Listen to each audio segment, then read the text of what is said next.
Oppo তাদের নতুন একটি স্মার্টফোন খুব শীঘ্রই দেশের মার্কেটে আনতে চলেছে। এই মাসেরই 9 থেকে 10 তারিখের ভেতরে লঞ্চ করতে পারে ওপো A5 Pro এই ফোনটি। এই ফোনটির বেস ভেরিয়েন্ট 8 128GB থাকছে এবং এই ফোনটির স্পেসিফিকেশন দেখে এবং ওপোর রেকর্ড অনুযায়ী আমার কাছে মনে হয়েছে যে ওপো এই ফোনটি 20,000-এর আশেপাশে লঞ্চ হতে পারে। তো ওপো এখন পর্যন্ত এই ফোনটির প্রাইসটি ক্লিয়ার করেনি।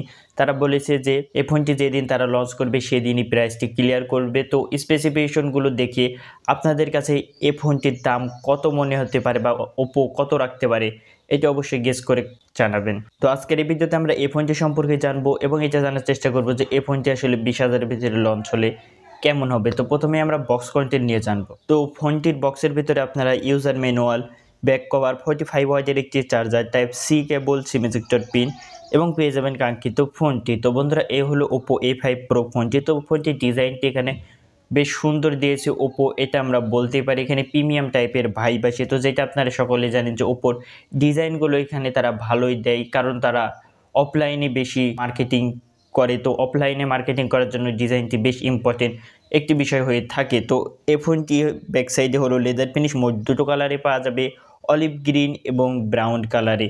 ফোনটির এখানে তারা যে বিষয়টি সবচেয়ে বেশি হাইলাইট করছে সেটি হলো ফোনটির ডিউরেবিলিটি।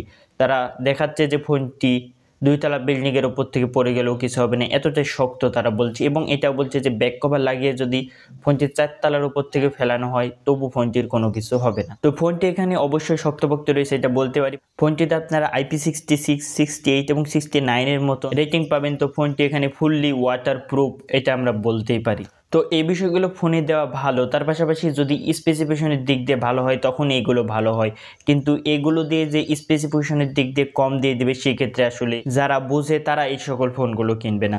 ফোনটির এখানে ডিসপ্লে বা ফ্রন্ট সাইডে চলে এলে এখানে তারা সুন্দর একটি 5 ডিসপ্লে দিয়েছে, তবে এখানে নিচের বেজেল এখানে যথেষ্ট মোটা রয়েছে, এবার পয়েন্ট থেকে নেওয়া আশা করা যায়। ফোনটিতে ডুয়েল স্টুডিও স্পিকার রয়েছে, এটা ভালো বিষয়। সাইড মাউন্টেড ফিঙ্গারপ্রিন্ট সেন্সর এই ফোনটিতে আপনারা পেয়ে যাবেন। ডিসপ্লেতে হলো এখানে 6.67 ইঞ্চির IPS LCD, যেটা এ বাজেটের ভিতরে আমরা ঠিকঠাক বলতে পারি যদি না তারা এখানে একটি HD প্লাসের ডিসপ্লে দিত। তো অ্যারাউন্ড 20,000 বা এর আশেপাশে যদি ওপো এই ফোনটি লঞ্চ করে তাহলে এখানে HD প্লাস এখানে খুবই কম হয়ে যায়। অবশ্যই আমরা এখানে ফুল HD প্লাস আশা করে থাকি, কিন্তু ফোনটির ব্রাইটনেস এখানে ঠিকঠাক রয়েছে। 1000 নিটস SBM ব্রাইটনেস এটা যথেষ্ট রয়েছে এটা বলতেই পারি। পারফরমেন্স পার্টে চলে এলে এখানে যে তারা খুব ভালো কিছু দিয়েছে বিষয়টি তেমনও না। এখানে তারা স্ন্যাপড্রাগনের প্রসেসর ব্যবহার করেছে, স্ন্যাপড্রাগন 6S Gen 1।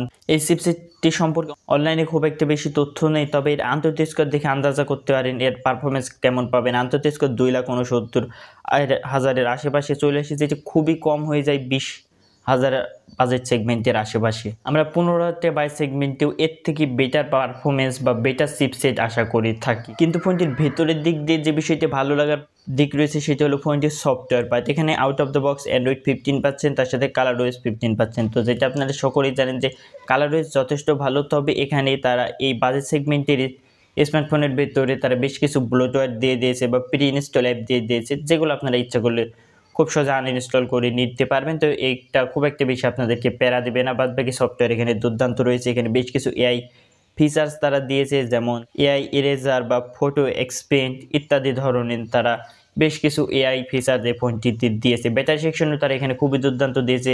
5800 mAh এর মতন একটি বিগ ব্যাটারি, 45 ওয়াটের চার্জিং সাপোর্ট। কিন্তু এখানে ব্যাক সাইডে ক্যামেরা ডিজাইনটি ভালো দিলেও এখানে ক্যামেরা স্পেসিফিকেশন তারা ভালো দেয়নি। মাত্র 50 মেগাপিক্সেল মেইন ক্যামেরা দিয়েছে, তার সাথে 2 মেগাপিক্সেল 8 মেগাপিক্সেল একটি সেলফি পেয়ে যাবেন।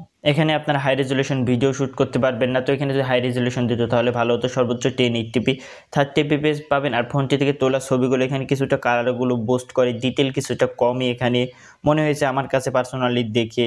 তো এখানে খুব একটা বেশি ভালো ছবি কোয়ালিটি পাবেন না এই বাস সেগমেন্টের ভিতরে, এটা আমরা বলতেই পারি। তো এখানে এই ফোনটি সম্পর্কে কনক্লুশনে চলে এলে যারা আসলে ডিউরেবিলিটি, ব্যাটারি, সফটওয়্যার প্লাস ডিজাইনের দিক দিয়ে সেটা চাচ্ছেন তাদের জন্য বেস্ট হয়। আর আমার কাছে পার্সোনালি মনে হচ্ছে ওপো আসলে সে ধরনের কাস্টমারদের টার্গেট করে এই ফোনটি লঞ্চ করেছে। বিশেষ করে তারা এ ধরনের ফোনগুলো অফলাইনে তারা বিক্রয় করে থাকে। আর অফলাইনে যারা ফোন কিনে, যারা অনলাইনে না দেখে তারা আসলে কি দেখে, তার ইনস্ট্যান্টলি একটি সুন্দর ডিজাইন হলে হবে, ব্যাটারি কত বড় রয়েছে তারা এই বিষয়টি বেশি দেখে।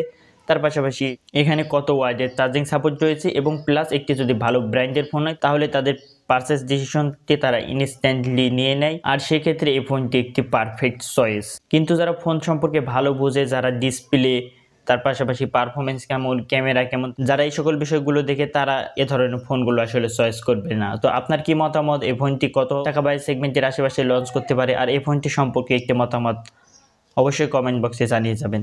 ভিডিওটি ভালো লাগলে লাইক করতে ভুলবেন না, শেয়ার করে দেবেন আপনাদের বন্ধুদের কাছে যারা ওপো A5 Pro এই ফোনটি নিতে চাচ্ছে। অবশ্যই তারা এই ভিডিওটি দেখে তাদের পারচেস ডিসিশনটি নিতে সাহায্য হবে।